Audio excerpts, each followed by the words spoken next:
he flew with us, and we flew him all over. But I didn't have that. I spoke to him and like hi and goodbye, goodbye, and that was about it. I didn't really, discuss anything about the trials or anything with him, which I probably should have, not thinking back, but I didn't. And I don't think any of the crew did. Now, the only one that might have was this Ernie Sorensen, but I tried to locate him. I think I spelled his name wrong, and maybe that's the reason. What was his thing? How did you get into Army? I mean, you were Cortland, you were a junior in high school, and then you were drafted? Or did you enlist? I enlisted in the Army the cadet program. Right. And they rejected me because I had a hernia. Okay. Well, I must have gotten the hernia, and the time I quit school and the time I enlisted, or after I enlisted, I must have gotten I was helping my uncle who had a farm with some oats that we were taking to get ground. Right. And I think that's when I got the hernia. Anyway, they rejected me. Yeah. I came home immediately from being rejected and tried to get a surgeon here in Cortland that I knew. And he wasn't in town, so I called over to Ithaca, and I got, oh dear, his brother was the senator from Massachusetts. What was, I can't remember this. Anyway, he was John, whatever the senator's name was. And darned if he didn't see me that night. And my recollection is he did it he operated the next day, but No kidding. But I don't know. Anyway, I had the operation very soon after I saw him. Right. And back then, when you had a hernia operation, they kept you flat in bed for 2 weeks. Right. By the time the end of the 2 weeks was up, I was so weak I couldn't even stand up. Yeah. Today, they do a hernia operation, then you're walking. Exactly. next day. But I was in the hospital for 2 weeks. I got out the day before Christmas, and we had a post office box at the post office, and my father went and got the mail on Christmas Day, and I had my draft note that I was being drafted. but they so anyway, the doctor started to poke me in the side here, and I pushed his hands away, and he said, "What's the matter with you? You want to be a 4F?" And I said, "No, I just had a hernia operation." And I was all taped up and everything too. He should have known better. But anyway, he calmed down then, and I think they made me wait 2 months. And in March, I went in the service. This would have been March of 45? No, March of 43. 43, okay. March of 43. And anyway, so I got drafted and went to Fort Niagara. Mm-hmm. And when they picked people to go places, the guy ahead of me was Arthur Brownsville from Groton, New York, and he was taken in the Air Force, and I was sent to the Armored Force.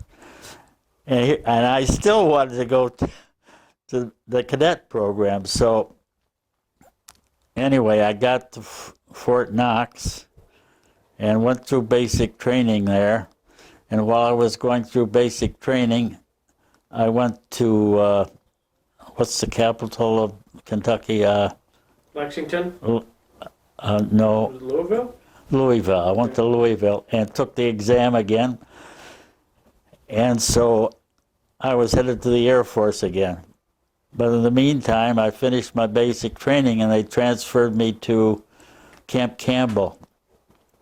At Camp Campbell, knowing that I was going in the Air Force, they assigned me to a service company. Mm-hmm. And well, we did everything. We taught cooks and bakers to drive. They were from New York City and had never driven a car or anything else. Yeah, exactly. Teaching them to drive. Anyway, that was fun, teaching them to drive. But we had one night mission where we were practicing night driving, with the special lights that you used back then. And somehow, right in front of us, two of the trucks missed the turn they were supposed to take to the left and ended up in the Cumberland River. Oh my God. So we fished them out, and then we went on. Another experience I had when we were in the driving thing was we were driving in this wooded area, and the trucks, it was damp, and the truck skidded, and it wedged a tree about this big around, right in beside the body of the truck and the back of the bed of the truck, and we couldn't move.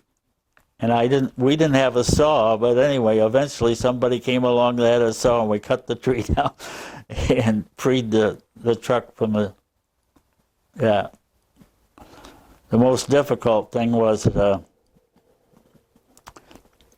driving the prisoners to work detail. And we had been given a furlough. I think it was a week's furlough after having finished basic training in Kentucky. We were at Camp Campbell. They gave us a week's furlough. And some of the guys, due to problems with the train, missed their connection. And so they were late getting back to camp, and they court-martialed them because they were absent without leave. I couldn't believe that they did it, because these were my friends, and they weren't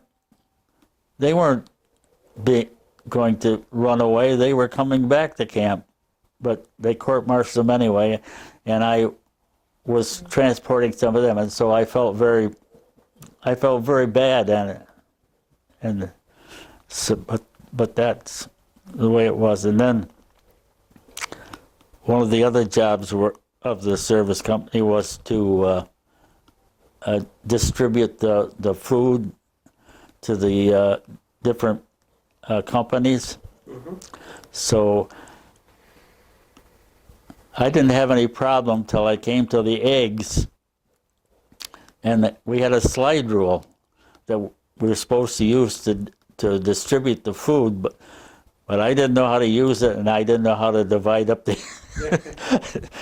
the cases of eggs that needed to go to the different companies. It was a good, the service company was a good outfit, because we were 35 men, and of the 35 men, 12 of them were cooks and bakers.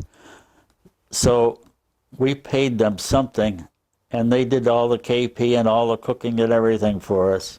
Nice. That was probably the best situation I had. And you could go in there any time of day in the mess hall and get what you wanted to eat. Right. They would fix it for you. You told them what you wanted, and they'd fix it for you. Yeah, terrific. So that was the best operation. Then eventually I was transferred to Greensboro, North Carolina, for the cadet program. Right. And we were all set to get our cadet uniforms, and they closed the program. Oh, really? And everyone, they gave us a choice. We could go to radio school, weather school or mechanics. They wanted me to go to radio school, and I didn't want to go to radio school. I had done radio work in the Armored Force, and I didn't like it. Right. So I picked mechanics. Of course, being from a farming community, and my grandfather and uncles had farms, and I worked on them, so I was fairly familiar with doing mechanics. Anyway, so I ended up going to Seymour Johnson for 2 months. It was a B-17 school. They closed it and moved the school to Biloxi, Mississippi, which was a B-24 school. And studied there. And I wanted to go to Ypsilanti, Michigan, to the factory B-24 school. But, and from there I wanted to go to be a gunner as well as, but anyway, there was someone in the personnel office saw I was from Ithaca, Tompkins County, and decided that I should go to the C-46 school in Buffalo. So I went to this, reluctantly I went there, but it did work out good because I went home every weekend I was there. And there were 76 of us in the class. And of the 76, we all expected to go to India. Right. And fly the hump. The B-26 had the submersible fuel pump. It was submersed in the tank. All cars today have the submersible pumps. Right, right. And but this was a new thing, and somehow it would short out, and the planes would blow up. So a lot of us didn't want to fly on it. But anyway, two of the 76 went to Europe, and I was one of the two. So, and 12 of my classmates, their plane did blow up outside of Cairo, and they were all killed.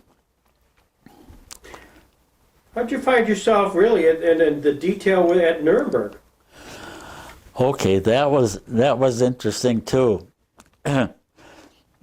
I was a casual crew chief at Orly, and the ambassadors to Sweden, who was a colonel in the Air Force, came into Orly, and they went into Paris, and the crew chief didn't return, so they assigned me to go to Berlin with the plane. It was a B-17. Having studied the two months that I told you about, I wasn't that familiar, and we get out the end of the runway. I was familiar enough with the mechanics of the plane that it wasn't bothered. But we got out the end of the runway, and the colonel stood up. He was in the co-pilot seat. He stood up and says, "Sergeant, I don't fly on takeoff. Take over." Oh, really? And the pilot said, "Lock the tail wheel." I couldn't remember where the tail wheel lock was. Yeah.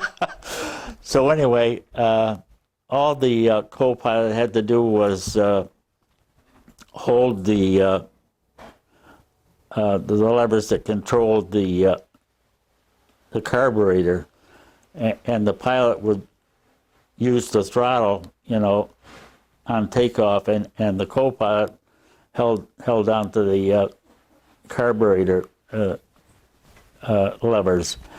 Anyway, so I knew what to do there, and we took off. We got in the air, and the colonel says, "Okay, Sergeant, I'll take over." And in a few minutes, he says, "Okay, I'll fly the plane now." The pilot was a major, and he said, "I'll take over and fly the plane now." Every 5 minutes, the major would say, Colonel, you got to adjust your heading. Because he wasn't that good of a pilot, I guess. Yeah. Anyway, we got to Berlin, and so I had to get a flight back to Orly. Every time I'd get on a flight, I'd get bumped off by somebody. And this happened for 2 days. And the third day I was determined I was going to get out of there. So I just sat in the terminal, and eventually a crew chief that I knew from Orly came in, and I said, "Can you get the pilot to sign me on as a crew member?" And he says, "Sure." And so I flew back to Orly on that flight. Well, that fellow became, I think, the first flight engineer for Justice Jackson's plane. And he flew into Orly, and he came up to me and he says, "Would you like to be the crew chief on Justice Jackson's plane?" And I said, "Sure." Anyway, eventually I was interviewed for the position and passed it and everything. And the colonel says he doesn't have enough rank. Can we promote him? And the two officers that were there that were in charge of that type of thing discussed it for about 15 minutes, and they said, "Well, he's being transferred out of here. We don't have enough time to promote him." So I didn't get the promotion. Can I interrupt? Sure, oh, absolutely. They need the payment for the floor. I wrote out the check. If I could just have your signature. Where I was. Well, you were getting the issue of rank. You were. Oh, okay. Yep. Anyway, and then the next day we went in and we got our passports.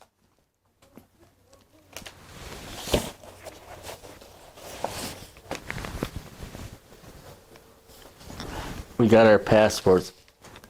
I think it was about the 17th of December, maybe. Mm-hmm. To travel with Justice Jackson. There's nothing in it. They never, nobody ever stamped it or anything. But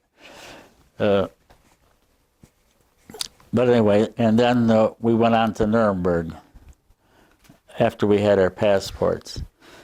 And I don't know, we made several flights. I don't think Jackson was with us. We used to go to Munich to pick up mail for them and things like that.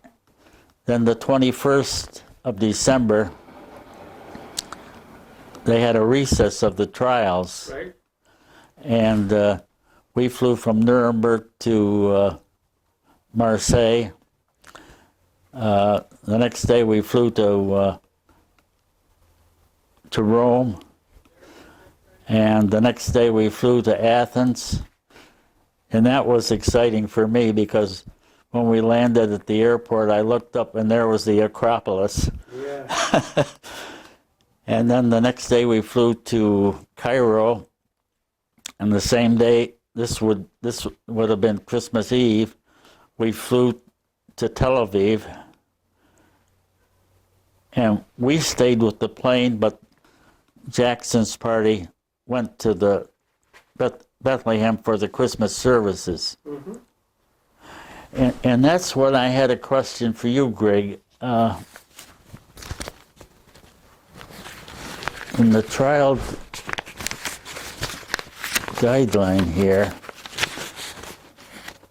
November, December, okay, this must be it. The part that I've highlighted there. I didn't understand it. He couldn't have made a speech because he was on Christmas Eve or Christmas Day because he was in Bethlehem then. Yeah, clearly he was in Bethlehem. Yeah, I don't know whether he actually broadcast from Israel. He might have left the message to be broadcast. I That thought. could be also. Yeah, they could have taped it. Yep. But No, clearly he was not around. he wasn't there. I know he wasn't there because we were in there. And then, are you familiar with Colonel Gill? The name, absolutely. Okay, Colonel Gill, on our flight from Tel Aviv back to Cairo, the radio operator got the message that Gill was promoted to general. Jackson had asked President Truman to promote him, and he did. Anyway, we get to Cairo, and the flight clerk was getting ready to put the steps down for us, and the colonel pushed him out of the way and jumped out of the plane and ran across the tarmac to the buildings. Well, we couldn't figure out what was wrong with him. We figured maybe he had to go to the Bathroom. bathroom or something. But when he came back, we know why he was running. He had his stars on. Anyway, then as crew members, we hadn't been paid since October. Right. We had missed the payroll because of getting ready for the Jackson stuff. So, I don't know, General Gill found out about it, and he gave me 20 pounds to so that we had some money. And then we stayed at the Luxor Hotel, I think for about 3 days, maybe 4. I think it was about 3 days, I'm not sure. Right. And that was exciting. Now, on the actual flight crew itself, how many people were in your crew? I saw the picture you shared with me. Was that the crew itself? This was the crew that flew to. And as I'm looking at the copy you made to me on the, could you identify them going from like left to right? Yes. The first person there is a native. He was selling scarab beads. Yep. And we bought some from him. And myself is the next person. The next person is First Lieutenant James Creel. Right. He was the pilot. The next person is the radio operator, Noah Holton. I did find Noah, and I had a meeting with him. And he just died this April. Okay. And the next person is Robert Wright. Now, none of those I could find. There was Ernie Sorensen was the other one. He must have taken the picture. He's in the one picture. It wasn't very. Oh, here it is. This is his second crew, and I wasn't very proud. These didn't print out very well for me, but they're you can have those if you want them. I'd be thrilled. This is great. Yeah. Yeah, but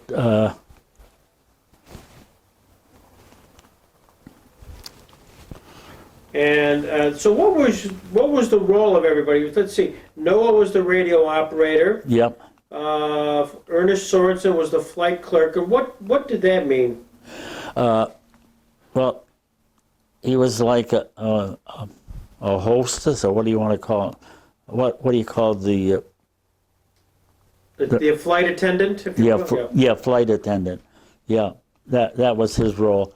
So he probably had more contact with Jackson than because he was, back in the cabin with the passengers. Right. And your role as flight engineer, second flight engineer, was what? Well, I usually did the pre-flight on the plane and in the air. I would do things, answer questions for the pilot or co-pilot regarding the plane. When we left Egypt, we were flying about 10,000 feet. We were over Libya, and I was back sitting at the navigator's desk, and the pilots hollered to me, "Hey, something's wrong. We're losing altitude."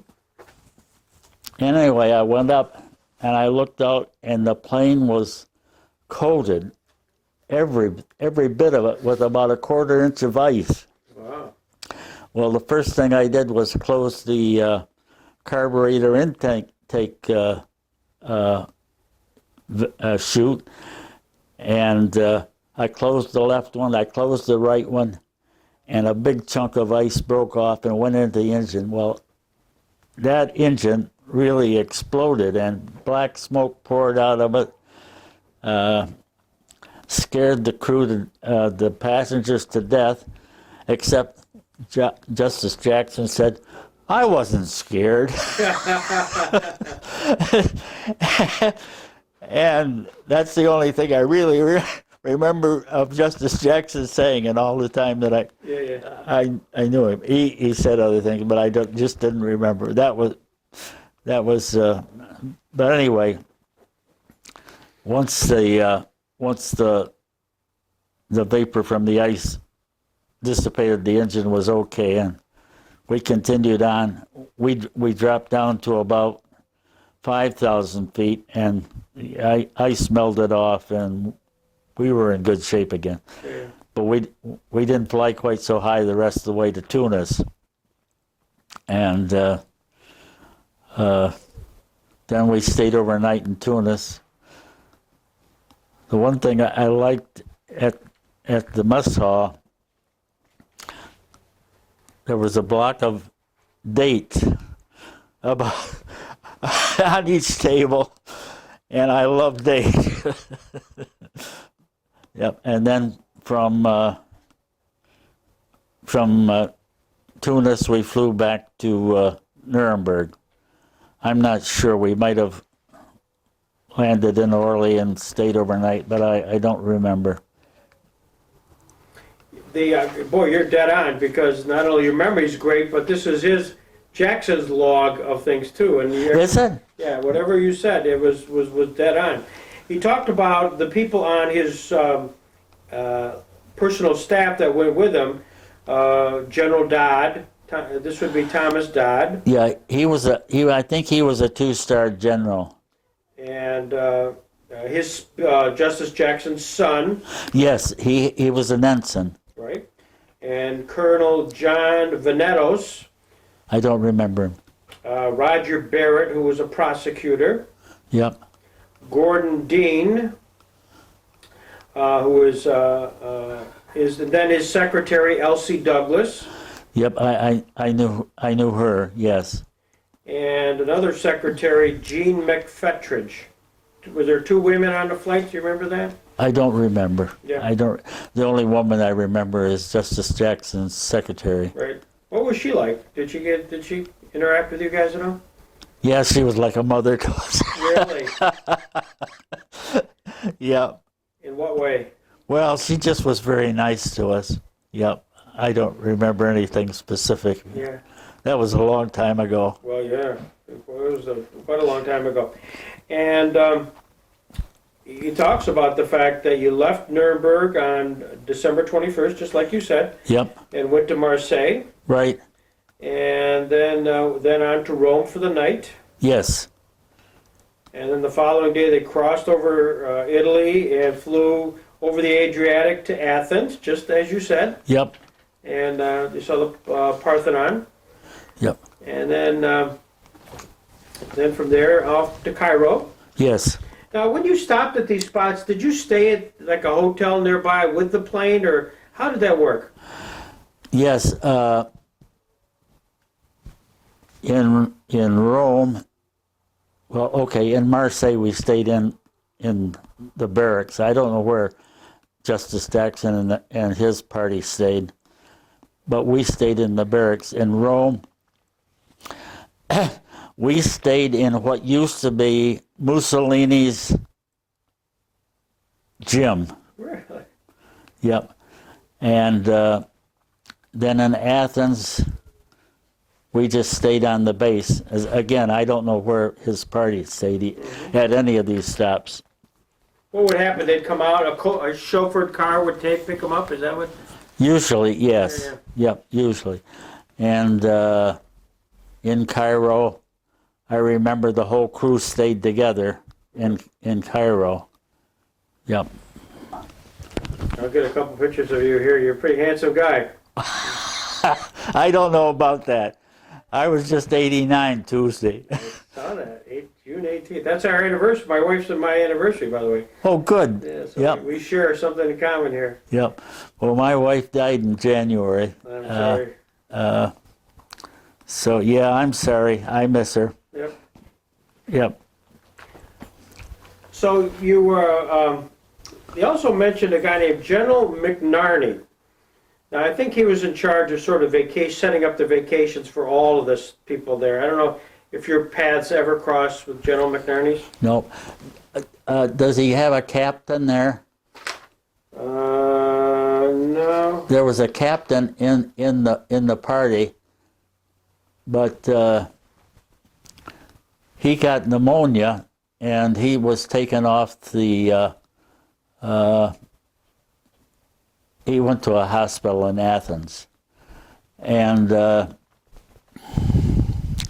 he was a pain in the butt. No, is that right? He thought he was in charge all the time, and the pilot finally told him he wasn't in charge anymore. And then you flew from Cairo, then from there to, you must have gone, you said you went to Tel Aviv, Yes, and that's where you stayed, in Tel Aviv. Tel Aviv. We stayed on the base with the plane, and the party went to Bethlehem. That's right. And, because I know that was Christmas Eve. Yes. And then they, in fact, there was a long detail about his experience at Bethlehem. He really was very impressed with that. Having also been to Bethlehem a few years ago, everything he seemingly reports is exactly what was our experience Christmas Eve. Then you, from Tel Aviv, you flew then back to Cairo? Yes. You spent some time. We didn't spend any time at Cairo. We flew on to Luxor that same day. And then you spent some time in Luxor, didn't you? Yeah, I think about 3 days, maybe longer. Did you get a chance to tour around the site? Yes, yes. What was your impression? I was impressed. I love history and things like that, and so the ruins I was very impressed with. There was an engineer with a oil company. I don't know where, but he was vacationing in Luxor as well. And I wasn't feeling well, and I went to bed early. But the rest of the crew, Noah and Ernest, talked with him, and he invited me to go on tour at the catacombs across the Nile, on the other side of the Nile from Luxor. I guess they are flooded now because of the dam. Right. But anyway, they told me too late, and the fellow had already gone on the tour, so I didn't get to do that. I would have loved to have done that. But we visited the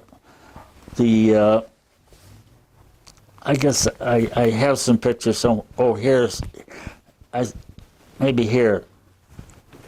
Okay.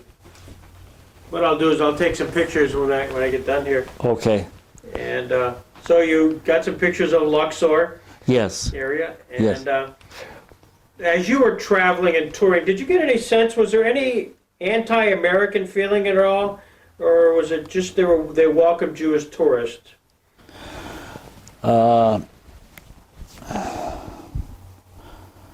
Only place that I noticed that was in Germany itself, and I made arrangements to visit a missionary in Luxor. I was very disappointed. I became very friendly with a fellow in a gift shop that had gotten the, he made arrangements for to get the pictures developed, and so anyway, I told him I wanted to visit the missionaries, and when he got through work one evening, we went to the missionaries. Well, they were having a party, and they invited me in, but they weren't going to let the colored person in. Mm. And I said, well, if you won't let him in, I'm not coming in. So then they let him in, but they made him stand by the door. But the men were all right, but there was one girl that came up to me and told me what a terrible person the American soldiers were. And anyway, it was not a good experience visiting that place. And I also learned that the people, what they did was they taught the men to farm, to grow crops, and the women they taught to cook. Yeah. But they charged, the families of these children had to pay to have it done, and I didn't think that was quite right either. Right. So I was disappointed with my visit to that place. And this was near Luxor? It was in Luxor, yes. Yeah, yeah. When you were, during your time as you were either staying or touring, did your paths cross with their group at all, or did the group just sort of leave and you were the flight crew that stood by yourself?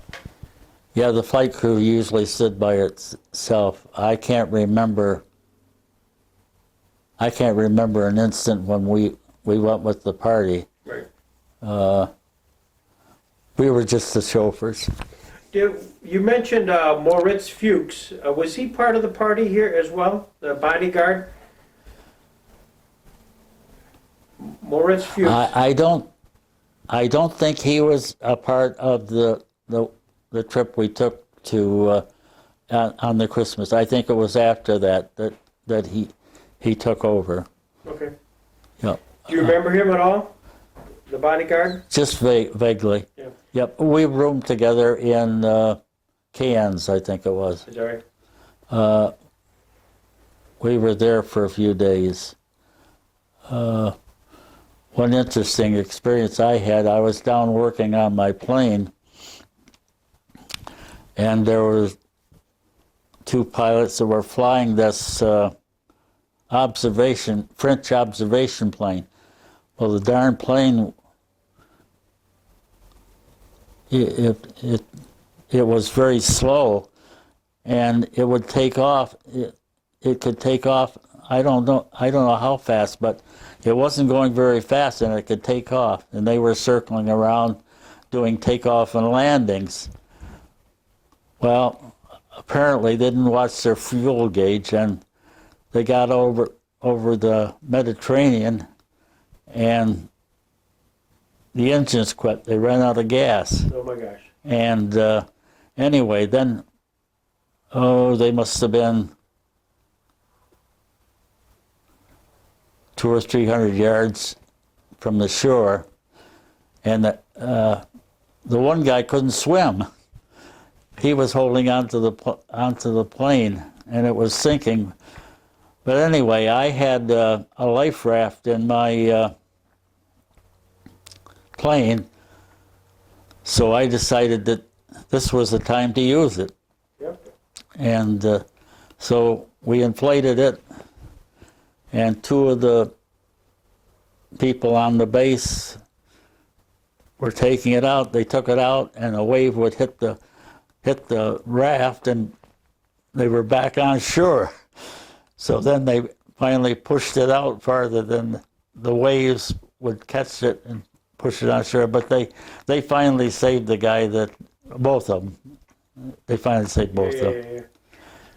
You mentioned you let's to conclude the trip then, you ended up going from Luxor, back from there to Nuremberg. Was that the flight? Do you remember? Well, we went to Cairo, and then from Cairo we went to Tunis, Tunisia. That's right.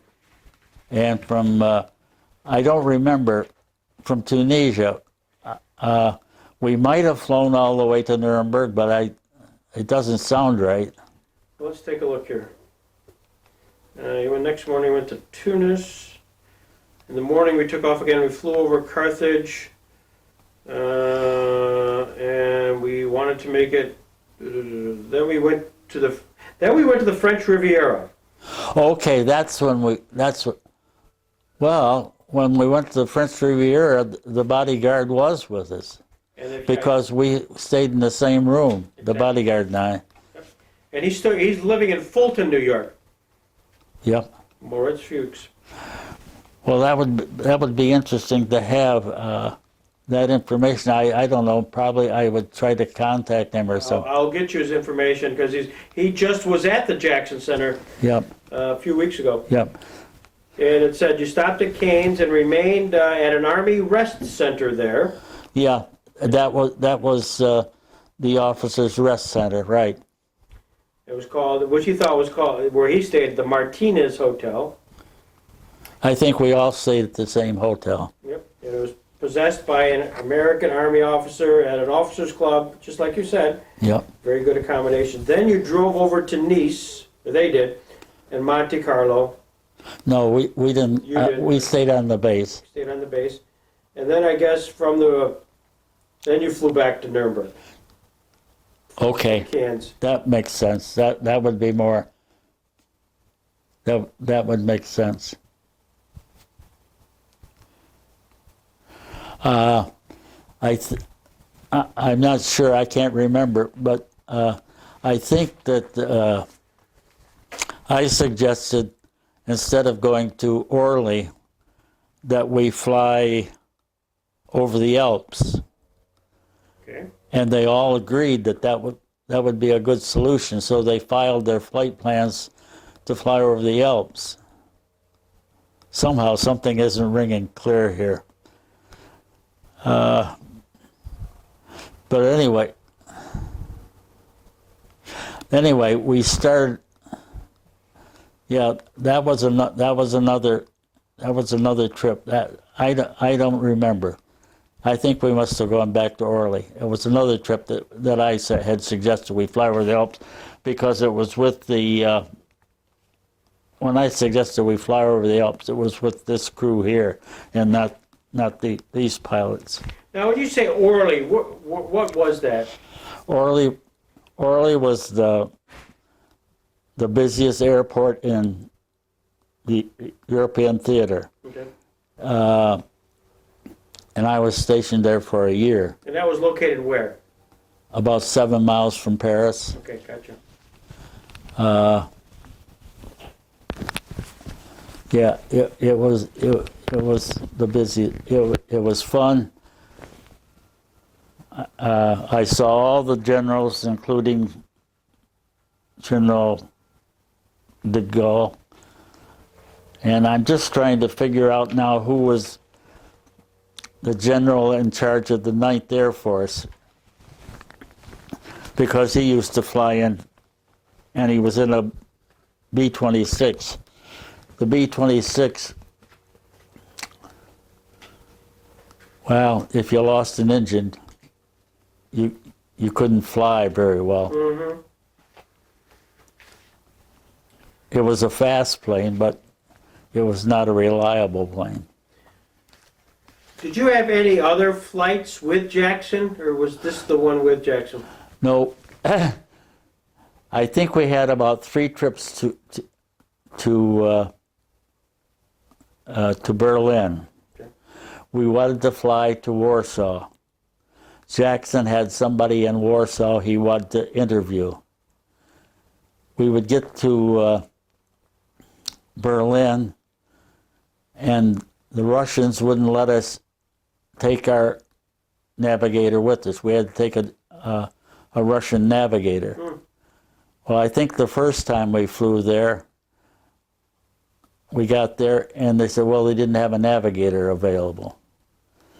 And then I forget what their excuse was the second time we were there.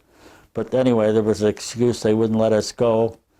And the third time, I think it was the third time, they said your party's no longer in Warsaw. So Jackson had a flight planned for, when did I leave? March? I think it was in March. He wanted to go to Denmark. We were supposed to go to Denmark, to Sweden, and then we were going to try to sneak in the back way to Warsaw, hoping that the Russians wouldn't stop us. Yeah. So, but You had left by then? I had left, Yeah. and I don't know if he ever took that trip. Yeah, I'll check that out. I'll let you know. Okay. And during the time, so you were really assigned, and by the way, where was the airport? At Nuremberg? It was Nuremberg. Yeah, but whereabouts? You remember where location? No, it was 3 or 4 miles from Nuremberg. Okay. But I think it was the old German airport that the Germans used. Yeah. Yeah. Did you stay there? I mean, when you were assigned to Nuremberg, and how long was that time period that you were assigned to that base? Well, we were assigned to OCCPAC, Okay. and in Nuremberg there was a quarters for the officers. There was a quarter for the enlisted men. They called it Boys Town, and the next door was Girls Town. Mm-hmm. And we just stayed there. The only time that I remember going out was there was an ice skating rink nearby, and I went to ice skate, and I don't know, a couple other fellows went with me, Yeah. and we did some ice skating. But the radio operator, on one of our trips, we were on a bus. This was in Nuremberg. We might have been going to the airport or something. I don't know. Anybody. He saw a man scowling at him, and he always remarked about that. He thought that was terrible. This guy was. Now, you guys had a chance to go to the trial itself, didn't you? Yes. I forget whether it was Jackson's secretary or General Gill, but I requested it, and we got it, and the whole crew, the pilots and the enlisted men, all went. We sat in the observation place where the visitors watched the trial, and we all had earphones that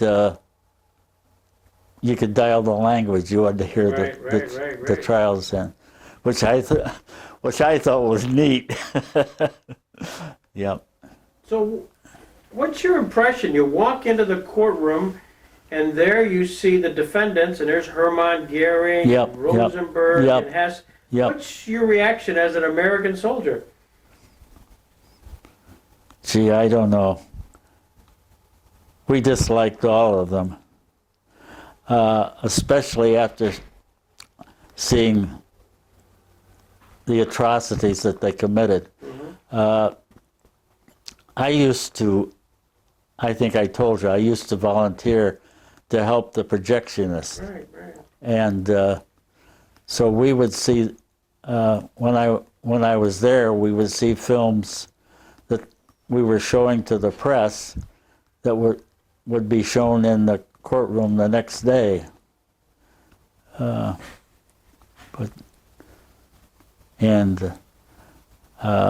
So you were working with the projectionist. You didn't get involved at all in the production or anything like that. No.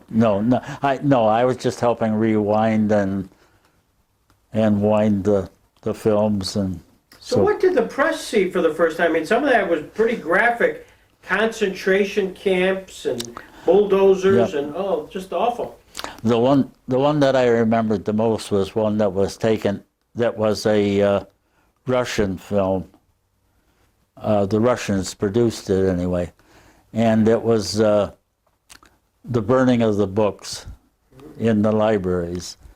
That was terrible. They would take all these books, manuscripts, and just pile them high and burn them. Mm-hmm. Yeah. Senseless as far as I was concerned. Did you get a sense of what did the press reaction to all of this stuff? Do you remember anything of their reaction? No, I don't. How many times were you at the trial? Do you remember? Was it? Well, we had tickets for the. Well, here, let me show you. Yeah.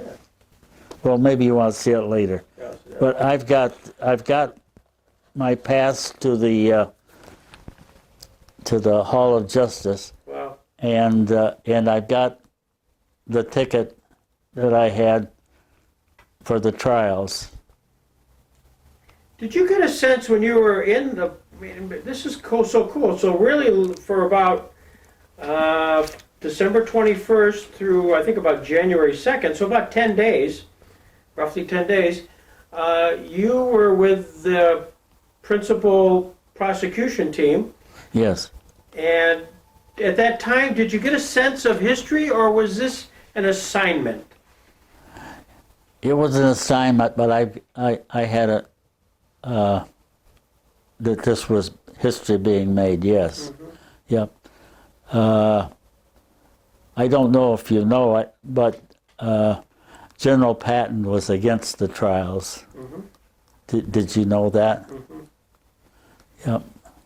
He wanted more of a summary justice, Yeah. let's not waste any time. Yep.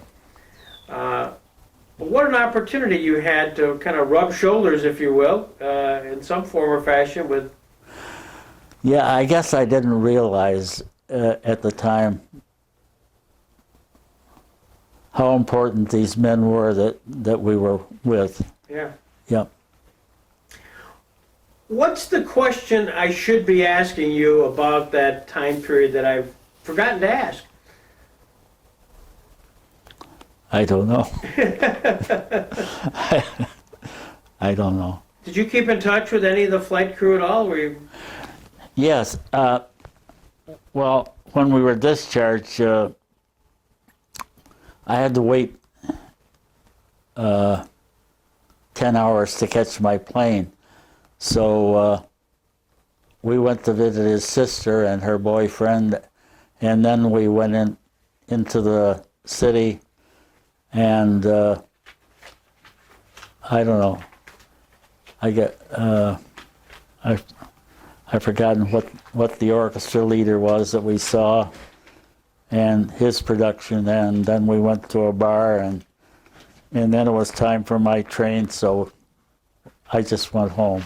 Do you remember Dave Brubeck, the jazz musician, had a group called Wolfpack that played in Nuremberg during this time period?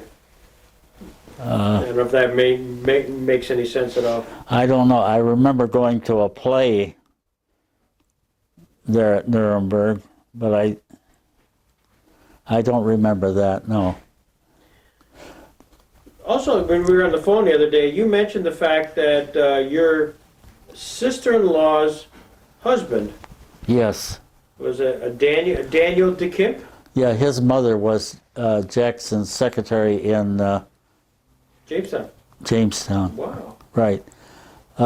And I was mistaken. His father was an accountant, and I guess he was with the city government at one time. Okay. And it was his uncles that were with the furniture manufacturing. Wow. Now he is deceased, but he has a brother that might be able to give you more information. I can give you the telephone number of Daniel's wife, and you could call her, and she could give you her brother-in-law's name and probably address and telephone number if you want. Sure, that would be great. Because you never know. That's how these crazy things happen, you know? Yep. But she wasn't sure her husband remembered too much about it. Right.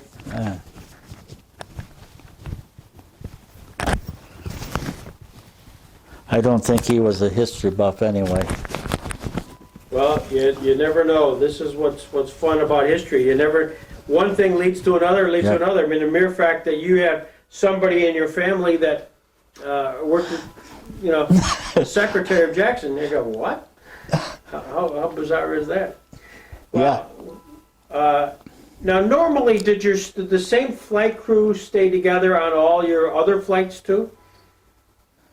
Or was it kind of a mix and match as the... Well, I can tell you one story that I shouldn't tell you. Oh, go ahead. We were in Paris, and of course, OCCPAC was associated also with OSS. Mm-hmm. So in Paris, the enlisted crew were staying at the OSS safe house, and the officers were staying at the officers' billets. But the officers decided, since we'd stayed together so much at the other places, that we should stay together there in Paris. And so we were going to go to the officers' billets, and I don't know, they put a hat on, an officer's hat on me. An officer's hat was it was ridiculous. Anyway, the clerk called the MPs, so we went back. We took a taxi back to the OSS headquarters, and gee, it wasn't very long, and there was a knock at the door, and it was the MPs. I thought, oh boy, we're going to get court-martialed for impersonating an officer. But the OSS personnel said to them, you know, you don't have a right to come in here, and they left. Really? So it was lucky we were staying at OSS billets. But those guys were fascinating to talk to. Their experiences during the war, behind the lines and so forth. I know the one guy the woman that he had stayed with, they were getting married, and she was a duchess, and we asked him, do we have to call you a duke when you get married? But he had posed as a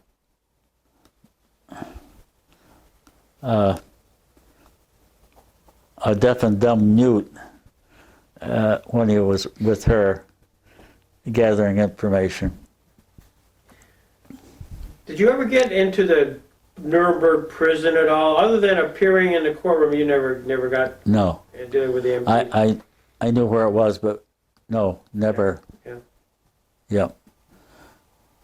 Well, I said, what an opportunity you had, you know? Yeah, right. Yeah, I guess I never thought of even visiting the cells. Yeah. Did you ever see Jackson in action, or was At the trials. at the trials? Yep.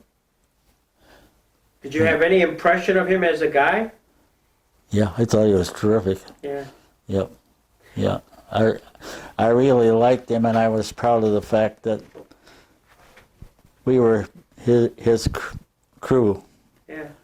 Now, how many actual flights did you talked about? Certainly, the Christmas one was the main one, but there were a couple of others that you took him on. Yeah.